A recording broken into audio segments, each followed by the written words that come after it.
Souvenez-vous au sommet de Pau, parce qu'aujourd'hui, il faut le dire, moi j'ai en bonne mémoire que c'est à ce sommet de Pau que la cible avait été indiquée. Parce qu'en ce temps, nous ne savons pas ce qui s'est passé au niveau de la zone des 3 frontières. Il aurait tout simplement fallu que le président français déclare la nouvelle cible pour que tout s'embrase au niveau donc, de l'Iptako-Gourma que nous connaissons très bien. Donc c'est pour dire que tout ça est orienté. Et qu'aujourd'hui, on a fini par définitivement comprendre que non seulement la France est aux abois, mais la France, au lieu justement de se raviser, elle applique ce qu'elle a toujours su faire. Une politique française, très française, comme le dit Sankara. Elle s'allie encore à des nouveaux partenaires qui malheureusement sont nos voisins, avec qui nous avons une histoire commune, une géographie commune, qui aujourd'hui sont en train de donner de l'eau au moulin de ces Français pour pouvoir nous déstabiliser. Une nouvelle ère pour la sécurité du Niger. Depuis le 26 juillet 2023, le Niger a entamé une transformation profonde de sa politique sécuritaire. Dans cet entretien, le général de brigade Mohamed Timba, ministre de l'Intérieur, de la Sécurité publique et de l'administration du territoire, revient sur les décisions majeures prises pour garantir l'autonomie sécuritaire du pays et renforcer la lutte contre le terrorisme. L'un des tournants les plus marquants a été la fin de la sous-traitance sécuritaire avec la France et d'autres partenaires étrangers, une mesure qui a suscité de nombreux débats. Pourquoi cette rupture était-elle nécessaire? Quels impacts concrets sur le terrain? Dans cette interview, le ministre détaille les réformes majeures mises en place, notamment la réorganisation des forces de défense et de sécurité pour un contrôle total des opérations militaires, les offensives intensifiées dans les zones sensibles comme Tillabéri et Maradi, le déploiement de nouvelles unités de surveillance aux frontières pour limiter les infiltrations terroristes.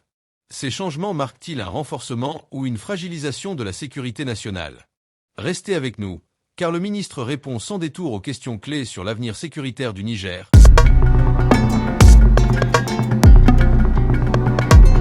Notre département ministériel. Et pour débuter cet entretien, cette première question, Monsieur le ministre d'État, quelle appréciation faites-vous de la situation sécuritaire d'avant les événements du 26 juillet 2023?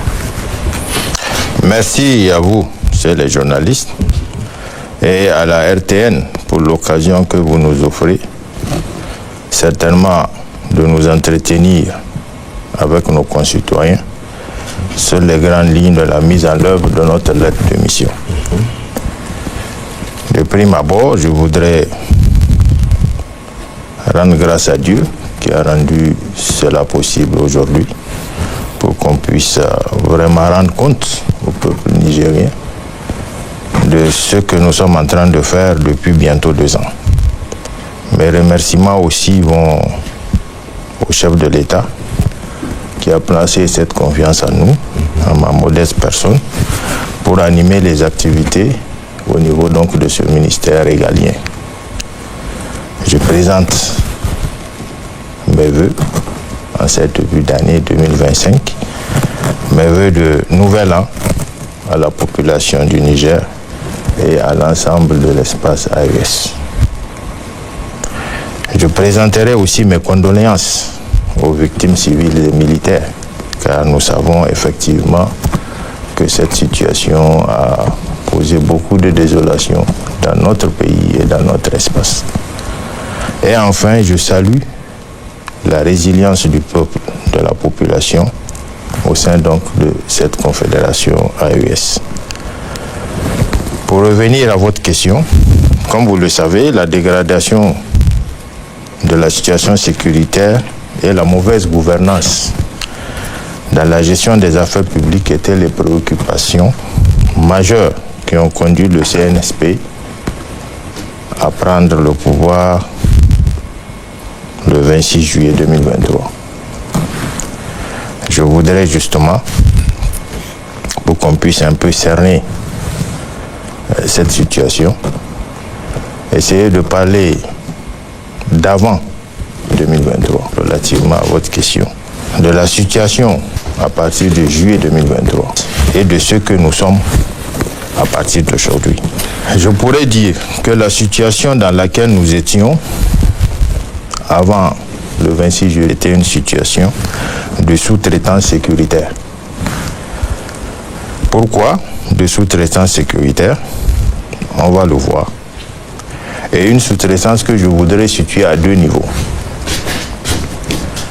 Premièrement, entre nos États et la France, parce que là, il faut vraiment indexer de qui il s'agit. Il faut dire les choses terre à terre. Hein? Terre à terre, bien entendu.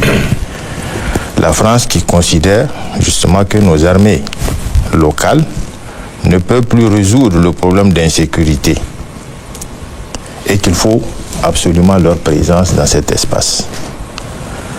Très vite, la France a déployé les méthodes politiques, diplomatiques,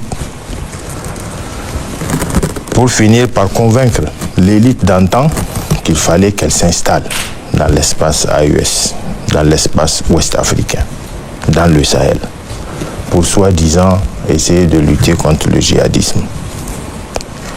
Le plan de la France doit paraître réaliste, parce qu'il faut faire comprendre aux gens... À première vue. À première vue, il faut qu'il soit réaliste.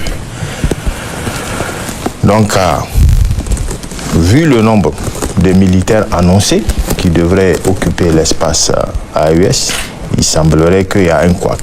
Donc il fallait que la France, pour rendre ce plan réaliste, fasse appel à ces autres pays de l'Europe, à ces autres pays de l'OTAN, pour venir occuper notre espace, s'installer et sous-traiter notre sécurité. Parce qu'en ce temps, ce que nous avons dans notre espace était très dommageable, dont nous pouvons justement circonscrire à temps utile. Nous le savons, tout a commencé au Mali, où vous vous souvenez très bien de l'intervention de la France et de ce que cela a été, l'applaudissement, l'intérêt que le peuple malien avait manifesté en son temps, à ce que la France puisse venir justement essayer de traiter le problème d'insécurité qui était à l'ordre du jour. La deuxième sous-traitance, comme je le disais, c'est entre la France et les pays européens. Donc vous vous souvenez très bien qu'à l'époque, nous avons tout le monde ici, à part donc les pays otaniens, comme je l'avais dit. Nous avons des pays, pas des moindres, qui étaient tous ici invités dans le Sahel pour pouvoir soi-disant lutter contre le terrorisme. Mais malheureusement, nous connaissons la suite. Tous ces pays réunis n'ont pas pu donner la garantie sécuritaire qu'il nous fallait en ce temps pour pouvoir vaquer à nos occupations et permettre à nos populations de pouvoir travailler, de pouvoir se déplacer dans la quiétude qu'il fallait. La suite, nous la connaissons. Les présidents ouest-africains ont parcouru le monde avec la France comme mentor pour aller chercher qui des soutiens, qui des appuis un peu partout dans le monde. Et que des résultats aussi que nous savons pertinemment, des mises à disposition des fonds, des soutiens, ont été manifestés par certains pays qu'on n'a d'ailleurs jamais vus. Souvenez-vous un peu de ce que c'était les sommes d'argent astronomiques qui avaient été des promesses et qui avaient été justement gérées par la France qui malheureusement, jusqu'à où je vous parle aujourd'hui, nous on a juste constaté au niveau du Niger justement quelques matériels désuets qui ont été mis à notre disposition en son temps pour qu'on puisse dealer contre ces bandits qui, nous savons aussi, avec le temps, étaient entretenus par la même France.